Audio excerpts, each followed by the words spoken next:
Greetings from Las Vegas.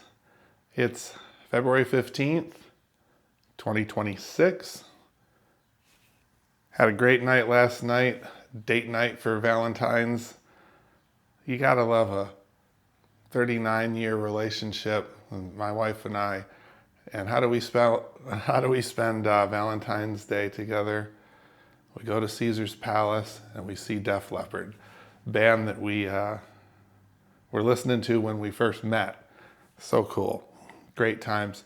So going along with the the Def Leppard theme here, their second album, High and Dry.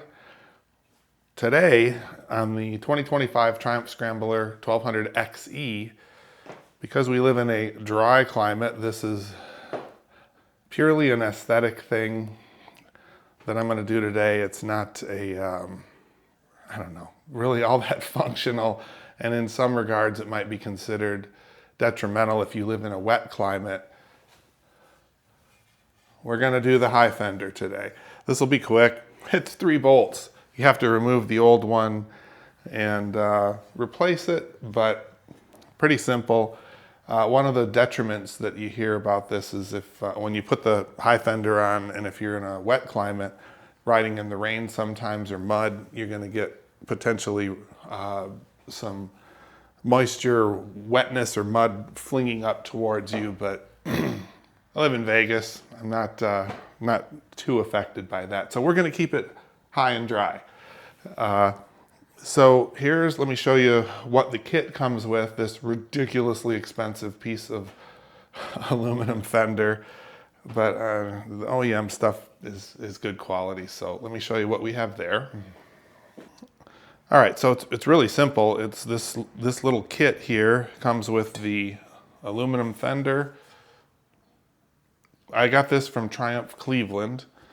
There are a number of different places. God, what was this?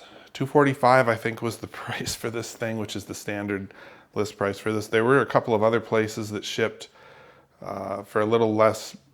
Sold it for a couple dollars less, but these guys include free shipping and it uses UPS. All it comes with is this: 3 bolts for mounting it, 2 plugs to plug a couple of spots where we're going to remove bolts from the old one, and a couple of other replacement bolts, or as they call it in the instructions, the fixings. Regarding instructions, you simply get this little sheet that's just an important information sheet from Triumph. TriumphInstructions.com. It's all you have to know. TriumphInstructions.com. When you buy OEM stuff, put in the part number for the item you just bought. Bam, you get a PDF that shows you exactly what you have to do, and that's what we're going to follow. All right, using the TriumphInstructions.com instructions here. This is, they refer to these in the instructions as fixings, not bolts. So there are 1, 2, 3, 4 bolts. So they refer to this piece here as the stay, and these are the stay fixings, or the bolts. So start by removing these 4. They're in there pretty good. They're probably using red thread lock on this because some of the bolts that these came with have red thread lock on them. So let's get those out.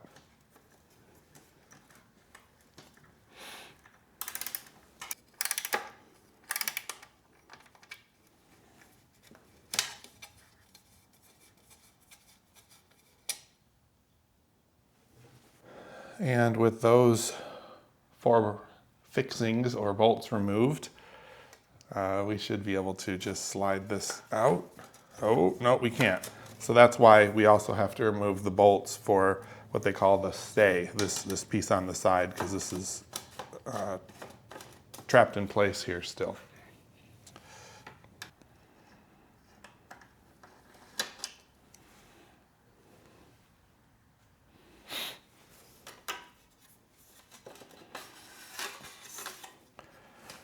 And actually, you can just get this with, yeah, if you just remove the single bolt or single fixing from this side, it releases enough pressure on this so that you can slide the fender out. Dust this off a little bit before we reattach. Use a little waterless wash, little Adam's waterless wash, the stuff my wife likes to use for her car.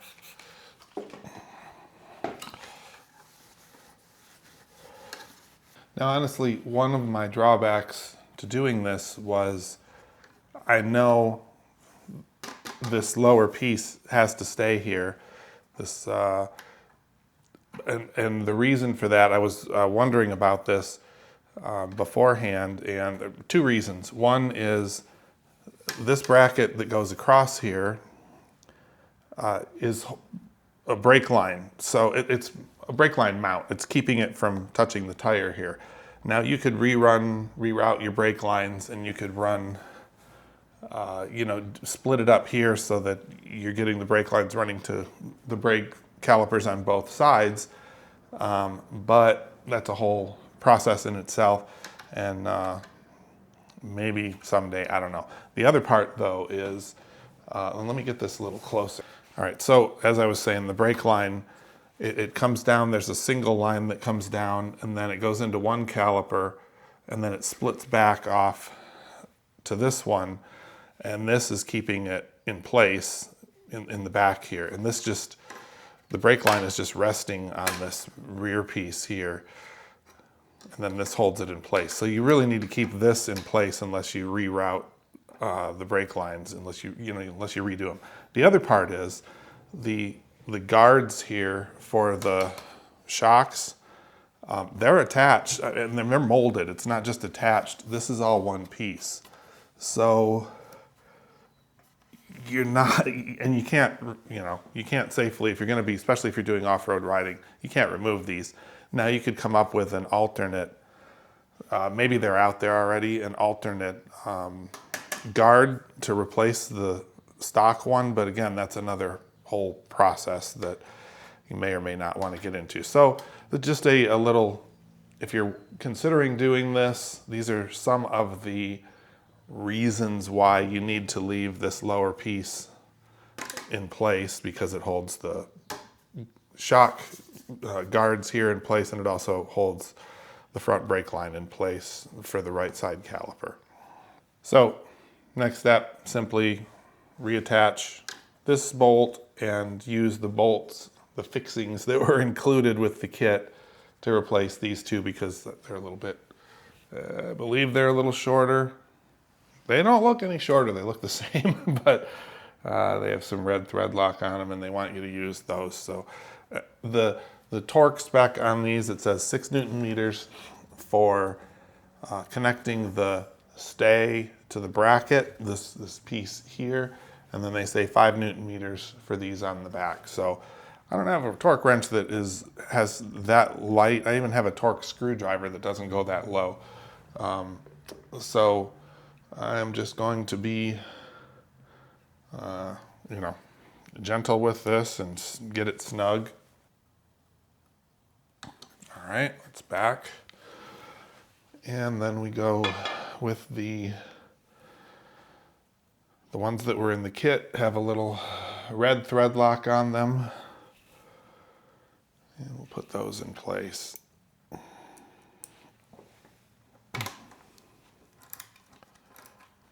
All right, so the next step is, they call these blanking plugs. 2 little plastic plugs that will go into the front mounting holes where the fender used to be, so that those aren't just exposed holes. So let's move the camera over there. All right, and we just push these into these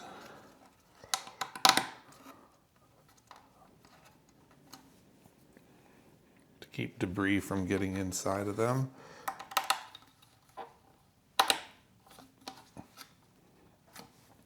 And that's that.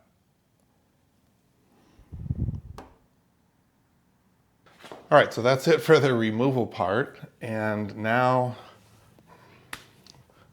3 bolts, or 3 fixings as they call it. The XE, what is it? The XE and XC models, I believe. Let me check the instructions again. So the XE and XC models, the bolts simply go up into the holes and tighten them up, 5 Newton meters, done. The X model, yeah, the Scrambler 1200X model is slightly different. It's actually a different part number.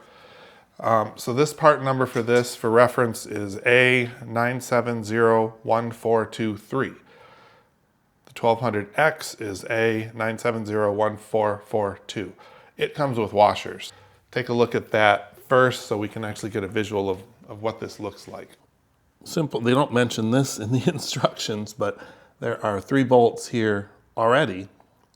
So we're going to remove those 3, and this is where the fender will mount. Simple as that. These are also 5mm hex. So let's get those popped out and put the fender up and put the new bolts in.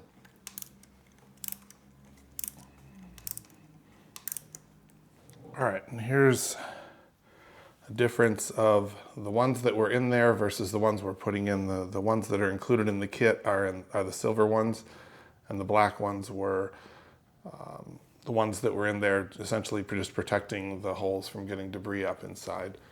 So, first bolt, or as they call it, the first fixing, put a little dab of thread lock on there. And start with the rear hole. And try and start get the threads started. There we go, no big deal.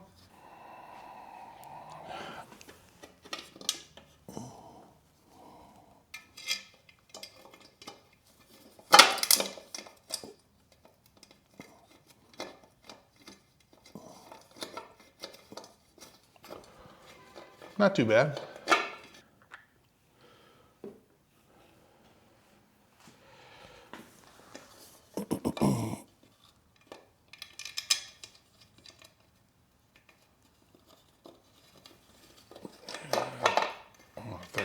Third was actually the easiest.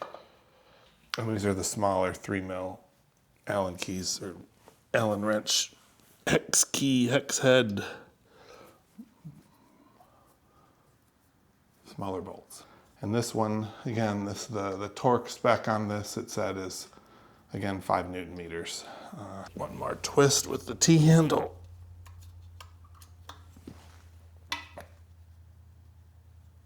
Good. And we're done.